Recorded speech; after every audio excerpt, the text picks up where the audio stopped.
আসসালামু আলাইকুম প্রিয় ভাই ও বোনেরা। রিজিকের মালিক একমাত্র আল্লাহ। এই গল্পটি এমনই এক বিষয়ে সম্পূর্ণ না শুনে যাবেন না। ভোরের আলো তখনও পুরোপুরি ফোটেনি। আকাশের পূর্ব দিগন্তে হালকা লালচে আভা, কুয়াশার নরম চাদরে ঢেকে আছে গ্রামটা। দূরে বাঁশঝাড়ের ফাঁক দিয়ে আজানের ধ্বনি ভেসে এলো। সুরটা যেন ঘুমন্ত মাটির বুক ছুঁয়ে গেল। মাটির ঘর, টিনের চাল, কাঁচা রাস্তা আর ধানের গন্ধে ভরা সেই ছোট্ট গ্রাম ধীরে ধীরে জেগে উঠছে। এই গ্রামেই থাকে আলী। বয়স 40 বছর। শরীরটা রোগা, চেহারায় রোদে পোড়া রং, চোখে গভীর চিন্তার রেখা। তবুও তার ভেতরে একটা কোমল স্বভাব আছে যা তাকে আলাদা করে তোলে। আলীর ঘরটা খুব সাধারণ। খড়ের ছাউনি, বাঁশের বেড়া, মাটির মেঝে। ঘরের এক কোণে তার কাজের জায়গা, একটা পুরনো কাঠের টেবিল, কয়েকটা পেন্সিল, স্কেল আর কিছু কাগজ গুছিয়ে রাখা। আলী পেশায় নকশা তৈরি করে। কেউ নতুন ঘর তুলতে চাইলে, কেউ দোকান বানাতে চাইলে, কিংবা কেউ ছোট্ট একটা মসজিদ সংস্কার করতে চাইলে আলীকেই ডাকে। সে মাটির ঘরের নকশা এমনভাবে আঁকে যেন ঘরটা আগে থেকেই তার চোখের সামনে দাঁড়িয়ে আছে। দেয়ালের মাপ, দরজার অবস্থান, জানালার দিক সব হিসেব সে মন দিয়ে করে। তার কাজের মধ্যে একটা সততা আছে, একটা ভালোবাসা আছে। কিন্তু ভালোবাসা দিয়ে তো পেট ভরে না। কাজ সবসময় জোটে না। অনেক সময় মানুষ বলে এবার নিজের মতো করে বানিয়ে নেব। কেউ কেউ শহর থেকে ছাপা প্ল্যান এনে নেয়। ফলে আলীর হাতে কাগজ থাকলেও কাজ থাকে না। সেদিন ভোরে আলী আজানের সাথে উঠে বসল। পাশে ঘুমিয়ে আছে তার স্ত্রী আমেনা আর 2 সন্তান। ছেলের মুখে নিষ্পাপ শান্তি, মেয়েটা মায়ের কোল ঘেঁষে ঘুমোচ্ছে। তাদের দিকে তাকিয়ে আলীর বুকটা হালকা কেঁপে উঠল। সে ধীরে উঠে উজু করল। ঠান্ডা পানির ছোঁয়ায় শরীর কেঁপে উঠলেও নামাজে দাঁড়ালে তার মন একটু শান্ত হয়। সিজদায় গিয়ে সে দীর্ঘ সময় চুপ করে রইল। তার দোয়া খুব বড় কিছু নয়। সে শুধু বলল, হে আল্লাহ, আজও যেন আমার পরিবারকে খালি হাতে ফিরতে না হয়। কথাগুলো বলার সময় তার কণ্ঠ কেঁপে উঠল। সে জানে রিজিক চাওয়ার জন্য তাকে মানুষের দরজায় যেতে হয়, কিন্তু দেওয়ার ক্ষমতা তো একমাত্র আল্লাহর। নামাজ শেষে সে বাইরে এসে উঠোনে বসল। কুয়াশার ভেতর দিয়ে দেখা যায় কয়েকজন কৃষক লাঙল কাঁধে নিয়ে মাঠের দিকে যাচ্ছে। তাদের জমি আছে, ফসল আছে। আলী তাদের দিকে তাকিয়ে ভাবে, আমার তো জমি নেই, শুধু এই হাতের কাজটাই সম্বল। সে নিজের হাতের দিকে তাকায়। আঙুলে কালি লেগে আছে, নখের ভেতর পেন্সিলের দাগ। এই হাতই তার ভরসা। সকালের নাস্তায় ছিল সামান্য ভাতের মাড় আর একটু লবণ। আমেনা কিছু বলতে চায় না, কিন্তু তার চোখে চিন্তা স্পষ্ট। আলী বুঝতে পারে সংসারের হিসাব মিলছে না। বাজারে বাকি বেড়ে গেছে, সন্তানদের স্কুলের খরচ সামনে, অথচ কাজ নেই। খাবার শেষে আলী তার টেবিলে বসে একটা পুরনো নকশা খুলে দেখল। কত যত্ন করে সে এঁকেছিল। একসময় মানুষ তার কাজের প্রশংসা করত। কেউ বলতো আলীর হাতের রেখায় বরকত আছে। এখন সেই কথাগুলো শুধু স্মৃতি। দুপুর পর্যন্ত সে গ্রামের এদিক ওদিক ঘুরল। হয়তো কেউ নতুন কিছু বানাবে এই আশায়। কারো উঠোনে দাঁড়িয়ে খোঁজ নিল, কারো সাথে গল্পের ছলে কাজের কথা তুলল। কিন্তু সবার উত্তর প্রায় একই, এখনো ঠিক করিনি, পরে দেখব, টাকা হলেই বলবো। প্রতিটা কথাই যেন আলীর বুকের ভেতর ছোট্ট করে আঘাত করল। রোদ মাথার উপর উঠে গেলে সে ক্লান্ত হয়ে বাড়ি ফিরল। তার হাতে কোনো কাগজ নেই, কোনো অগ্রিম টাকা নেই, শুধু ক্লান্তি আছে। উঠোনে ঢুকতেই ছোট ছেলে দৌড়ে এসে বলল, আব্বা, আজ কি কাজ পেয়েছেন? প্রশ্নটা ছিল নিষ্পাপ, কিন্তু আলীর কাছে ভারী। সে মৃদু হাসল, বলল, দেখি বাবা, আল্লাহ ভরসা। ভেতরে ঢুকে সে চুপ করে বসে রইল। আমেনা ফিরে বলল, বাজারের দোকানদার আজ আবার মনে করিয়ে দিয়েছে। আলী মাথা নিচু করে শুনল। তার ভেতরে একটা চাপা অস্থিরতা জন্ম নিচ্ছে। সে কি অন্য কোনো কাজ করবে? হয়তো রাজমিস্ত্রির জোগাড়ের কাজ, হয়তো দূরে গিয়ে দিনমজুরি। কিন্তু তখন তার এই নকশা আঁকার প্রতিভা কী হবে? এটা কি শুধু শখ, নাকি আল্লাহর দেওয়া এক আমানত? বিকেলের দিকে আকাশে মেঘ জমল, হালকা বাতাস বইতে লাগল। আলী উঠোনে বসে আকাশের দিকে তাকিয়ে রইল। তার মনে প্রশ্ন জাগল, আমি তো চেষ্টা করছি, তবুও কেন এমন হচ্ছে?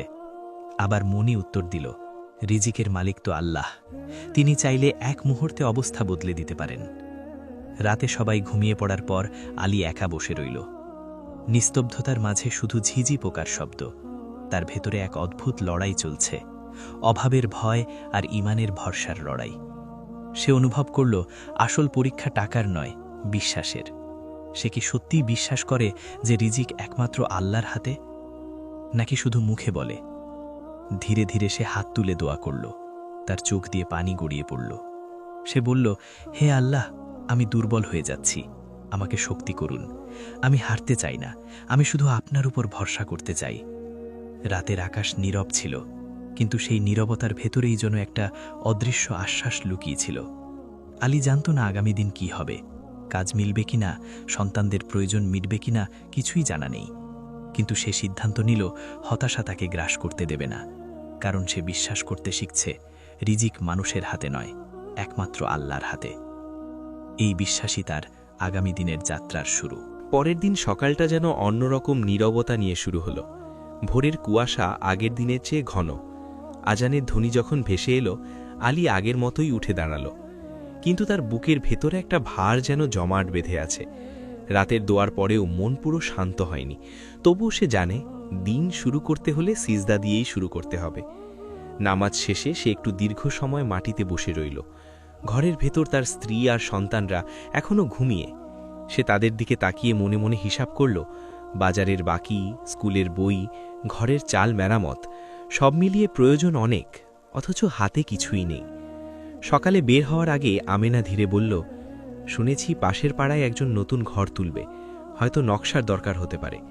আলীর চোখে একটুখানি আশার ঝিলিক দেখা দিল।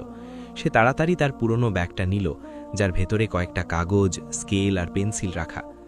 পথটা কাঁচা, দুপাশে সবুজ ক্ষেত, মাঝে মাঝে গরুর গাড়ি যাচ্ছে। আলী হাঁটতে হাঁটতে নিজের মনে কথা বলছে, হে আল্লাহ, যদি আজ একটা কাজ জোটে। তার মন বারবার দোয়ার দিকে ফিরে যাচ্ছে। পাশের পাড়ায় পৌঁছে সে জানতে পারল সত্যিই একজন নতুন ঘর তুলতে চায়। নাম ছিল রহিম মিয়া। উঠোনে অনেক লোক বসে আছে, মিস্ত্রি এসেছে, কাঠ এসেছে। আলী বুক শক্ত করে এগিয়ে গেল। আসসালামু আলাইকুম, সে সালাম দিল। রহিম মিয়া তাকিয়ে বলল, ওয়ালাইকুম আসসালাম, বলো আলী, কি খবর? আলী বিনয়ের সাথে বলল, শুনলাম নতুন ঘর তুলবেন, যদি নকশার দরকার হয়। কথা শেষ হওয়ার আগেই পাশে বসা একজন বলল, নকশা লাগবে না, শহর থেকে এক লোক প্ল্যান এনে দিয়েছে, সেটা দেখেই হবে। আলীর বুকের ভেতরটা যেন হঠাৎ ফাঁকা হয়ে গেল। সে চুপ করে দাঁড়িয়ে রইল। কেউ তাকে অপমান করেনি, কিন্তু তার কাজের প্রয়োজন হয়নি, এটাই যেন বড় আঘাত। রহিম মিয়া একটু নরম স্বরে বলল, মনে কষ্ট নিও না আলী, সময় বদলেছে। সময় বদলেছে, কথাটা আলীর কানে বাজতে থাকল। সে ধীরে ধীরে সেখান থেকে সরে এলো। তার হাতে ধরা ব্যাগটা আজ অস্বাভাবিক ভারী লাগছে, যদিও ভেতরে তেমন কিছু নেই। পথে হাঁটতে হাঁটতে তার মনে এক নতুন চিন্তা ঢুকে পড়ল। আমি কি এই কাজ ছেড়ে দেব? হয়তো অন্য কাজ করলে সংসারটা একটু চলবে, কিন্তু আবার মনে হলো আমি তো এই কাজটাই পারি সবচেয়ে ভালো। এটা কি শুধু রুটি রুজির উপায়, নাকি আমার পরিচয়? দুপুরের দিকে হঠাৎ আকাশ কালো হয়ে এলো, মেঘ গর্জে উঠল। কিছুক্ষণের মধ্যেই ঝুম বৃষ্টি নামল। আলী আশ্রয় নিল এক বড় বট গাছের নিচে। বৃষ্টি এত প্রবল যে সামনে কিছুই দেখা যায় না। মাটির রাস্তা কাদা হয়ে গেল। বৃষ্টির শব্দের মাঝে আলী হঠাৎ অনুভব করল, প্রকৃতি কারো অনুমতি নেয় না। বৃষ্টি কারো জমি দেখে পড়ে না, কারো ধন সম্পদ দেখে নামে না, সবকিছুই আল্লাহর হুকুমে হয়। তার মনে প্রশ্ন জাগল, যে আল্লাহ এই বিশাল আকাশ থেকে পানি নামান, তিনি কি আমার জন্য রিজিকের দরজা খুলতে পারেন না? এই ভাবনার মাঝেই সে লক্ষ্য করল এক বৃদ্ধ মানুষ ভিজতে ভিজতে রাস্তা পার হওয়ার চেষ্টা করছে। তার হাতে একটা পুরনো কাঠের বোর্ড, তাতে কিছু দাগ কাটা, হয়তো তিনিও কোনো কাজের কারিগর। আলী দৌড়ে গিয়ে তাকে ধরে গাছের নিচে নিয়ে এলো। বৃদ্ধ কাঁপছিলেন। আলী নিজের গামছা দিয়ে তার মাথা মুছিয়ে দিল। কিছুক্ষণ পর বৃদ্ধ বললেন, বাবা, তুমি কি কাজ করো? আলী উত্তর দিল, আমি নকশা বানাই, কিন্তু এখন আর কাজ তেমন পাই না। বৃদ্ধের চোখে এক গভীর দৃষ্টি। তিনি বললেন, রিজিক মানুষের হাতে নয় বাবা, মানুষ শুধু মাধ্যম, দাতা একমাত্র আল্লাহ। কখনো মাধ্যম বন্ধ হয়ে গেলে দাতাকে দোষ দিও না। কথাগুলো শুনে আলী স্তব্ধ হয়ে গেল, যেন তার মনের ভেতরের কথা কেউ পুড়ে ফেলেছে। সে বুঝতে পারল সে আসলে মানুষের উপর ভরসা করে ফেলছিল। কাজ দেবে মানুষ, টাকা দেবে মানুষ, এই ভাবনাই তাকে কষ্ট দিচ্ছিল। অথচ রিজিকের আসল মালিক তো মানুষ নয়। বৃষ্টি থেমে গেলে বৃদ্ধ চলে গেলেন। আলী তাকিয়ে রইল তার পেছনের দিকে। মনে হলো এই দেখা হয়তো কাকতলীয় নয়, হয়তো আল্লাহই তাকে মনে করিয়ে দিলেন কিছু। সন্ধ্যার দিকে সে বাড়ি ফিরল। আজও হাতে কোনো কাজ নেই, কিন্তু তার মুখে আগের দিনের মতো হতাশার ছাপ নেই। আমেনা জিজ্ঞেস করল, কিছু হলো? আলী শান্ত স্বরে বলল, না, কিন্তু আল্লাহ আছেন। রাতে সন্তানদের পাশে বসে সে তাদের গল্প শোনাল, একজন মানুষের গল্প, যে কষ্টের মাঝেও আল্লাহ ওপর ভরসা রাখে। গল্প বলতে বলতে সে নিজেই যেন নতুন করে শক্তি পেল। কিন্তু পরীক্ষা এখনও শেষ হয়নি। পরের দিন সকালে যখন সে উঠল, দেখতে পেল ঘরের এক কোণের চাল দিয়ে পানি চুইয়ে পড়ছে। খড় পচে গেছে, মেরামত করতে টাকা লাগবে। একই সময় দোকানদার এসে বাকি টাকার কথা মনে করিয়ে গেল। সব দিক থেকে চাপ বাড়ছে। আলীর ভেতরের ঈমানকে যেন চারদিক থেকে চেপে ধরা হচ্ছে। সে বুঝতে পারল এই সময়টাই আসল পরীক্ষা। সে কি হতাশ হয়ে পড়বে, নাকি আরও বেশি সিজদায় ঝুঁকবে? রাতের গভীরে সে আবার নামাজে দাঁড়াল। দীর্ঘ সিজদায় গিয়ে সে বলল, হে আল্লাহ, আপনি চাইলে আমাকে আজই সম্পদশালী করতে পারেন, আবার চাইলে আরও পরীক্ষা নিতে পারেন। আমি শুধু চাই আমার বিশ্বাস যেন নষ্ট না হয়। তার চোখের পানি মাটিতে পড়ল। বাইরে আকাশ পরিষ্কার হয়ে গেছে, তারা ঝলমল করছে, যেন অন্ধকারের পরেও আলো আছে এই বার্তা দিচ্ছে। আলী এখনও গরিব, তার হাতে এখনও কাজ নেই, কিন্তু তার ভেতরে এক নতুন উপলব্ধি জন্ম নিচ্ছে। রিজিক শুধু টাকা নয়, ধৈর্যও রিজিক, ঈমানও রিজিক, সঠিক সময়ে সঠিক বোধও রিজিক। ভোরের আগে যে গভীর নীরবতা নেমে আসে, সেই নীরবতা যেন আজ আলীর বুকের ভেতরও ছড়িয়েছিল। কয়েকদিন ধরে কাজ নেই, ঘরের চাল চুইয়ে পানি পড়ে, দোকানদারের তাগাদা বাড়ছে, সন্তানের বই কেনা হয়নি, সব মিলিয়ে বাস্তবতার ভার যেন তার কাঁধে পাথরের মতো চেপে বসেছে। তবুও আজ তার চোখে আগের মতো অস্থিরতা নেই। কষ্ট আছে, কিন্তু সেই কষ্টের ভেতর দিয়ে যেন একটা ধীরে ধীরে গড়ে ওঠা দৃঢ়তা জন্ম নিচ্ছে।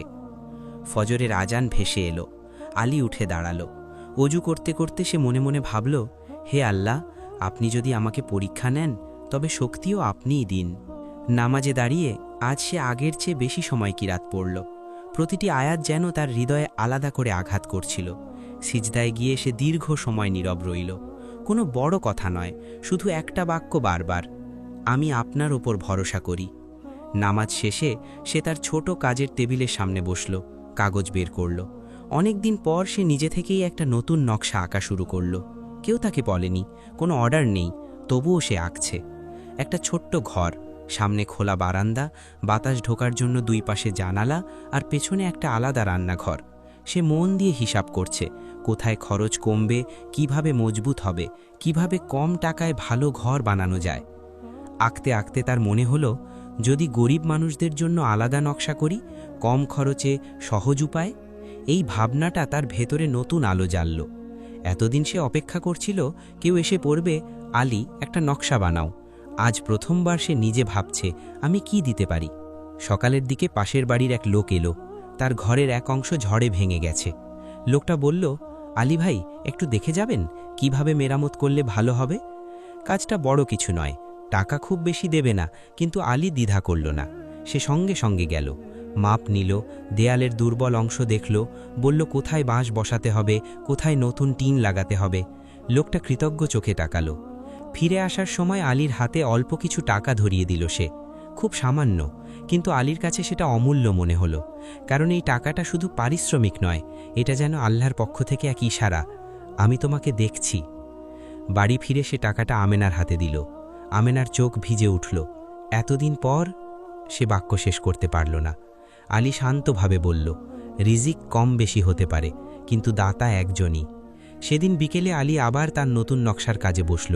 সে ঠিক করল গ্রামের গরিবদের জন্য আলাদা করে কিছু প্ল্যান তৈরি করবে, যাতে কম খরচে, কম উপকরণে মজবুত ঘর বানানো যায়।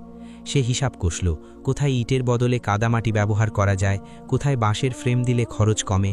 তার মাথার ভেতর যেন নতুন নতুন ভাবনা জন্ম নিচ্ছে। কিন্তু পরীক্ষা থেমে নেই। হঠাৎ খবর এলো তার ছোট ছেলে অসুস্থ, জ্বর এসেছে, ওষুধ লাগবে, ডাক্তারের কাছে নিতে হবে। হাতে যে অল্প টাকা এসেছে তা দিয়ে বাজার আর ওষুধ দুটোই চালানো কঠিন। আলীর বুক ধক করে উঠল। সে মুহূর্তের জন্য দুর্বল হয়ে পড়ল। মনে হলো, এ কেমন পরীক্ষা, একটু কাজ মিলতেই নতুন খরচ। কিন্তু সে নিজেকে সামলে নিল। ছেলেকে কোলে নিয়ে বসে রইল, কপালে পানি দিল। মনে মনে বলল, হে আল্লাহ, সন্তানের শিফা আপনার হাতেই। তারপর সে গ্রামের এক পরিচিত ওষুধের দোকানে গেল। সব টাকা দিয়ে প্রয়োজনীয় ওষুধ কিনল, বাজারের কথা ভাবল না। ফিরে এসে ছেলের পাশে বসে কোরআনের কিছু আয়াত তিলাওয়াত করল। রাত গভীর হল। ছেলের জ্বর ধীরে ধীরে কমতে শুরু করল। আলী দীর্ঘশ্বাস ফেলল। তার মনে হলো, রিজিক শুধু টাকা নয়, সুস্থতাও রিজিক। সন্তানের সুস্থতা, পরিবারের হাসি, এগুলোও তো দান। পরদিন সকালে সে সিদ্ধান্ত নিল সে শুধু কাজের অপেক্ষা করবে না, সে নিজে মানুষকে বোঝাবে কম খরচে ভালো ঘর কিভাবে বানানো যায়। সে কয়েকটা নকশা নিয়ে গ্রামের কয়েকজনের কাছে গেল, তাদের বুঝিয়ে বলল, দেখুন, এভাবে করলে খরচ কম হবে, কিন্তু ঘর মজবুত থাকবে। কেউ আগ্রহ দেখালো, কেউ সন্দেহ করল, তবুও আলী থামল না। ধীরে ধীরে দু একজন তার কাছে এলো, ছোট কাজ, ছোট পারিশ্রমিক, কিন্তু নিয়মিত। আলী বুঝতে পারল রিজিক সবসময় বড় আকারে আসে না, কখনো ছোট ছোট ফোঁটার মতো আসে, কিন্তু সেই ফোঁটাগুলো মিলেই একসময় নদী হয়। এক সন্ধ্যায় সে একা বসে ভাবছিল। কয়েকদিন আগেও সে হতাশ হয়ে পড়েছিল, মনে হয়েছিল আল্লাহ যেন তাকে ভুলে গেছেন। অথচ এখন সে বুঝতে পারছে আল্লাহ তাকে ভুলেননি, বরং তাকে নতুনভাবে ভাবতে শিখাচ্ছেন, তাকে ধৈর্য শিখাচ্ছেন, তাকে চেষ্টা করতে শিখাচ্ছেন। তার ভেতরে একটা উপলব্ধি স্পষ্ট হলো, মানুষ যখন শুধু ফলের দিকে তাকায় তখন হতাশ হয়, কিন্তু যখন দায়িত্বের দিকে তাকায় তখন শক্তি পায়। তার দায়িত্ব চেষ্টা করা, সৎ থাকা, নামাজে দাঁড়ানো, ফল দেওয়া আল্লাহর কাজ। রাতে সে আবার সিজদায় গেল। আজ তার দোয়া বদলে গেছে। আগে সে বলতো, হে আল্লাহ, আমাকে রিজিক দিন। আজ সে বলল, হে আল্লাহ, আমাকে হালাল রিজিকের পথে অটল রাখুন, আমাকে এমন বানান যাতে আমি কষ্টে ভেঙে না পড়ি। বাইরে বাতাস বইছে, আকাশে তারা ঝলমল করছে। আলী অনুভব করল তার দারিদ্র্য এখনও আছে, সমস্যা এখনও আছে, কিন্তু তার ভেতরের ভয় অনেকটাই কমে গেছে। তার জায়গায় এসেছে তাওয়াক্কুল, আল্লাহর উপর নির্ভরতা। সে জানে না সামনে কি আছে, হয়তো আরও বড় পরীক্ষা আসবে, হয়তো বড় কোনো সুযোগও আসতে পারে, কিন্তু এখন সে নিশ্চিত রিজিক মানুষের হাতে নয়, মানুষ কেবল দরজা। দরজা বন্ধ হলে দাতা বন্ধ হন না। এই বিশ্বাস নিয়েই আলী তার জীবনের পরবর্তী দিনের দিকে এগিয়ে চলল। আর তার অজান্তেই তার এই ধৈর্য আর সততা খুব শীঘ্রই এমন এক ঘটনার দরজা খুলে দেবে যা তার ঈমানকে আরও দৃঢ় করে দেবে এবং তার জীবনের মোড় ঘুরিয়ে দেবে। গ্রামের আকাশে তখন শরতের নীল ছোঁয়া, বাতাসে ধানের মিষ্টি গন্ধ। কয়েক মাস কেটে গেছে, আলীর জীবনে সামান্য পরিবর্তন এসেছে। নিয়মিত বড় কাজ না পেলেও ছোট ছোট কাজ মিলছে। গরিব মানুষের জন্য কম খরচের নকশা বানানোর উদ্যোগ ধীরে ধীরে ছড়িয়ে পড়েছে। কেউ তার পরামর্শ নিচ্ছে, কেউ কাজ দিচ্ছে। আয় খুব বেশি নয়, কিন্তু একেবারে বন্ধও নয়। তবুও পরীক্ষা শেষ হয়নি। একদিন দুপুরে গ্রামে হঠাৎ হইচই শুরু হলো। দূরের এক প্রান্তে আগুন লেগেছে। খড়ের ঘর, শুকনো বাঁশ, আগুন দ্রুত ছড়িয়ে পড়ছে। মানুষ বালতি নিয়ে দৌড়াচ্ছে, কেউ পানি ঢালছে, কেউ মালপত্র বের করছে। আলীও ছুটে গেল। আগুন নেভাতে নেভাতে সে দেখল যে বাড়িটা পুড়ছে সেটি সেই লোকের যে একসময় তার নকশা নেয়নি, শহরের প্ল্যান এনে ঘর তুলেছিল। আগুন অনেক কষ্টে নিয়ন্ত্রণে এলো, কিন্তু ঘরের অর্ধেক পুড়ে গেছে। লোকটা ভেঙে পড়েছে, পরিবার আতঙ্কে কাঁদছে। আলী দূর থেকে তাকিয়ে রইল। তার মনে এক মুহূর্তের জন্য পুরনো কষ্টের স্মৃতি জেগে উঠল। সেদিন যদি আমার কথা শুনত। কিন্তু সঙ্গে সঙ্গে সে নিজের মনকে থামালো। কষ্টের প্রতিশোধ কষ্ট দিয়ে নয়। সে এগিয়ে গিয়ে বলল, চিন্তা করবেন না, যা বেঁচে আছে তা দিয়েই আবার গড়া যাবে। চাইলে আমি দেখে দিতে পারি কিভাবে আগুনে কম ক্ষতি হয় এমনভাবে বানানো যায়। লোকটা বিস্মিতা চোখে তাকালো। হয়তো সে ভাবেনি আলী এমন সময়ে এগিয়ে আসবে। কাপা গলায় বলল, তুমি কি সাহায্য করবে? আলী শান্তভাবে উত্তর দিল, আমরা তো প্রতিবেশী। পরের কয়েকদিন আলী প্রায় বিনা পারিশ্রমিকে সময় দিল। ক্ষতিগ্রস্ত অংশ মাপল, কাঠামো নতুনভাবে ভাবল, এমনভাবে পরিকল্পনা করল যাতে ভবিষ্যতে আগুন দ্রুত ছড়াতে না পারে। সে গরিবদের জন্য যে নতুন পদ্ধতির নকশা বানাচ্ছিল সেটাই এখানে প্রয়োগ করল। গ্রামের মানুষ বিষয়টা লক্ষ্য করল। তারা দেখল আলী শুধু নিজের লাভ দেখে না, তার কাজে সততা আছে, তার পরামর্শে যুক্তি আছে। কিন্তু ঠিক তখনই আর একটা বড় পরীক্ষা এলো। একদিন সন্ধ্যায় এক অপরিচিত লোক এলো গ্রামে। পরনে পরিষ্কার কাপড়, হাতে মোটা ফাইল। সে কয়েকজনের সাথে কথা বলল, তারপর আলীর খোঁজ করল। আলী অবাক হল, এ লোক তার কাছে কেন? লোকটি বলল, শুনেছি আপনি নকশা বানান, আমরা বড় একটি প্রকল্প করতে চাই, কয়েকটা পাকা বাড়ি হবে, আপনার কাজ দেখাতে পারবেন? আলীর বুক ধড়ফড় করতে লাগল। এটাই কি সেই সুযোগ? সে তার সেরা নকশাগুলো বের করল। লোকটি মন দিয়ে দেখল, মাথা নেড়ে বলল, মন্দ না, তবে একটা শর্ত আছে। কি শর্ত? আলী জিজ্ঞেস করল। লোকটি ধীরে বলল, খরচ একটু বাড়িয়ে দেখাতে হবে। হিসাবের কাগজে বেশি দেখাবো, বাস্তবে কম খরচ করব, বাকিটা ভাগাভাগি। কথাটা শুনে আলীর শরীর ঠান্ডা হয়ে গেল। এত বড় কাজ যদি পায় তার সংসারের অভাব মিটে যাবে, দোকানের বাকি শোধ হবে, সন্তানের পড়াশোনা নিশ্চিত হবে, ঘরের চাল বদলানো যাবে। এতদিনের কষ্ট যেন এক লাফে শেষ হতে পারে। কিন্তু শর্তটা হিসাবে মিথ্যা, অর্থাৎ হারাম উপার্জন। লোকটি আবার বলল, দেখুন সবাই এভাবেই করে, আপনি রাজি হলে লাভ আপনারই। আলীর মাথার ভেতর ঝড় উঠল। একদিকে অভাবের চাপ, অন্যদিকে বিবেক।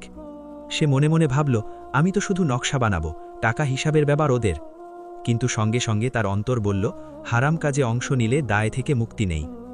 সে নীরব হয়ে গেল। লোকটি ভাবল হয়তো আলী রাজি। বলল, ভাবুন, কাল জানাবেন। রাতটা ছিল আলীর জীবনের সবচেয়ে কঠিন রাতগুলোর একটি। ঘরের সবাই ঘুমিয়ে পড়েছে, সে একা বসে আছে। তার সামনে দুই পথ, একটা দ্রুত স্বস্তির, অন্যটা কষ্টের কিন্তু সৎ। সে সিজদায় গেল, কাঁদতে কাঁদতে বলল, হে আল্লাহ, আমি দুর্বল, এতদিন কষ্ট দিয়েও আপনি আমাকে হারাম থেকে বাঁচিয়েছেন, আজ বড় সুযোগের আড়ালে পরীক্ষা দিলেন, আমাকে বাঁচান। তার চোখের সামনে সন্তানের মুখ ভেসে উঠল। যদি সে হারাম টাকা ঘরে আনে, বাহ্যিক অভাব মিটকে, কিন্তু কি সেই টাকায় বরকত থাকবে? তার সন্তানদের জন্য সে কি রেখে যাবে, অর্থ নাকি হালাল রিজিকের শিক্ষা? রাত গভীর হল। তার বুকের ভেতর সিদ্ধান্ত ধীরে ধীরে স্পষ্ট হল। সে জানল, রিজিক কম হলে চলবে, কিন্তু হারাম হলে চলবে না। কারণ দাতা যদি আল্লাহ হন, তবে অবৈধ পথে গিয়ে আল্লাহকে অসন্তুষ্ট করা বোকামি। পরদিন লোকটি এলো। আলী শান্ত গলায় বলল, আমি কাজ করব, কিন্তু মিথ্যা হিসাব করতে পারব না। লোকটির মুখ বদলে গেল। তাহলে এই কাজ আপনার নয়, সে বলল। সুযোগ চলে গেল। আলী এক মুহূর্তের জন্য শূন্যতা অনুভব করল। এত বড় কাজ হাতছাড়া। কিন্তু অদ্ভুতভাবে তার বুক হালকা লাগল, যেন কোনো ভার নেমে গেছে। সে বুঝল, সে আজ শুধু একটা কাজ হারায়নি, বরং নিজের ঈমানকে রক্ষা করেছে। কয়েকদিন পর অপ্রত্যাশিতভাবে খবর এলো যে প্রকল্পে তাকে ডাকা হয়েছিল সেখানে বড় সমস্যা হয়েছে। হিসাব নিয়ে বিরোধ, কাজ বন্ধ, লোকজন ক্ষতিগ্রস্ত। গ্রামে গুঞ্জন উঠল। কেউ কেউ বলল, ভালোই হয়েছে আলী যায়নি। আলী নীরবে আল্লাহের শুকরিয়া আদায় করল। সে বুঝল, যে রিজিক আল্লাহ দেন না, তার পেছনে দৌড়ানো মানে বিপদ ডেকে আনা। আর যে রিজিক তিনি ঠিক করে রেখেছেন, তা কেউ আটকাতে পারে না। ধীরে ধীরে তার সততার খবর ছড়িয়ে পড়ল। মানুষ বলতে লাগল, আলী হিসাব সোজা রাখে, কেউ তাকে ঠকাতে পারবে না, কিন্তু সে নিজেও ঠকায় না। তার এই সুনামি একদিন তার জন্য বড় দরজা খুলে দেবে, যা হারাম পথে পাওয়া যে কোনো সুযোগের চেয়ে অনেক বেশি সম্মানজনক হবে। রাতের আকাশের দিকে তাকিয়ে আলী ফিসফিস করে বলল, হে আল্লাহ, আজ বুঝলাম রিজিক শুধু পরিমাণে নয়, পবিত্রতাতেও। তার পথ এখনও দীর্ঘ, পরীক্ষা হয়তো আবার আসবে, কিন্তু আজ তার অন্তর দৃঢ়। রিজিকের মালিক একমাত্র আল্লাহ, আর তিনি যা দেন তাতেই বরকত। শীতের কুয়াশা ভেজা এক ভোর। আকাশে ফজরের আজানের ধ্বনি ধীরে ধীরে ছড়িয়ে পড়ছে। আলী উঠোনে দাঁড়িয়ে আছে। তার নিঃশ্বাস থেকে ধোয়ার মতো কুয়াশা বের হচ্ছে। কয়েক বছর আগের সেই অসহায়, ভেঙে পড়া মানুষটির সঙ্গে আজকের আলীর পার্থক্য অনেক। তার ঘর এখনো ছোট, জীবন এখনো সরল, কিন্তু তার ভেতরটা বদলে গেছে। মসজিদ সংস্কারের কাজ শেষ হওয়ার পর থেকে গ্রামে তার সুনাম বেড়েছে। মানুষ এখন তাকে শুধু নকশাকার হিসেবে নয়, একজন সৎ মানুষ হিসেবেও চেনে। কেউ নতুন ঘর তুলতে চাইলে বলে, আলীকে ডাকো, ও হিসাব পরিষ্কার রাখে। কেউ দরিদ্র হলে আলী নিজেই খরচ কমানোর উপায় বলে দেয়। তার নকশায় এখন শুধু দেয়াল আর দরজা নেই, আছে দায়িত্ববোধ। একদিন বিকেলে গ্রামের মুরব্বীরা তাকে ডাকলেন।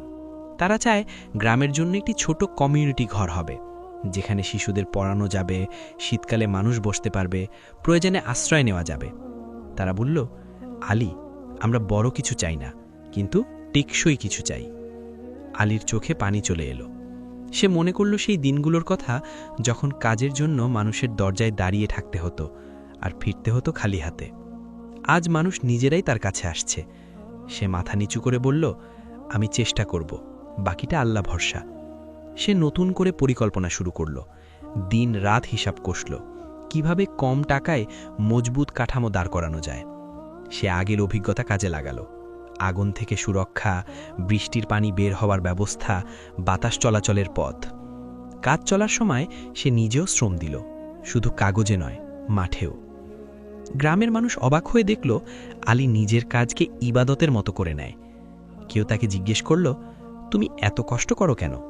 সে হেসে বলল, যে রিজিক আল্লাহ দেন তার হক আদায় করতে হয়। কাজ শেষ হলো। ছোট্ট ঘরটি দাঁড়িয়ে গেল গ্রামের মাঝখানে। উদ্বোধনের দিন সবাই জড়ো হলো। শিশুদের হাসি, মানুষের দোয়া, সব মিলিয়ে এক অন্যরকম পরিবেশ। মুরব্বি বললেন, এই ঘর শুধু ইটপাথরের নয়, এটা সততার ফল। আলী চুপচাপ দাঁড়িয়েছিল। তার মনে ভেসে উঠল সেই রাতগুলোর কথা, যখন সে হতাশ হয়ে বলেছিল, হে আল্লাহ, আপনি কি আমাকে ভুলে গেছেন? আজ সে বুঝেছে যে আল্লাহ কাউকে ভুলে যান না। তিনি সময় মতো দেন, কখনো সরাসরি, কখনো ঘুরিয়ে, কখনো পরীক্ষা নিয়ে। তার ছেলে এখন বড় হচ্ছে। একদিন ছেলে জিজ্ঞেস করল, আব্বা, আপনি বড় কাজের প্রস্তাবটা কেন ফিরিয়ে দিয়েছিলেন? আলী ধীরে বলল, কারণ রিজিক বড় হলে ভালো, কিন্তু পবিত্র না হলে তা আগুনের মতো, বাইরে আলো দেয়, ভেতরে পুড়িয়ে দেয়। সেদিন রাতে আলী আবার আকাশের দিকে তাকালো। তার ঘরে এখন নতুন টিনের চাল, বাজারের বাকি নেই, সন্তানদের পড়াশোনা চলছে। সে ধনী হয়নি, কিন্তু অভাব তাকে আর ভাঙতে পারে না। কারণ সে শিখেছে রিজিক শুধু টাকার পরিমাণে নয়, বরকতে মাপা হয়। সে হাত তুলে দোয়া করল, হে রব, আপনি আমাকে কম দিয়েছেন, কিন্তু হালাল দিয়েছেন।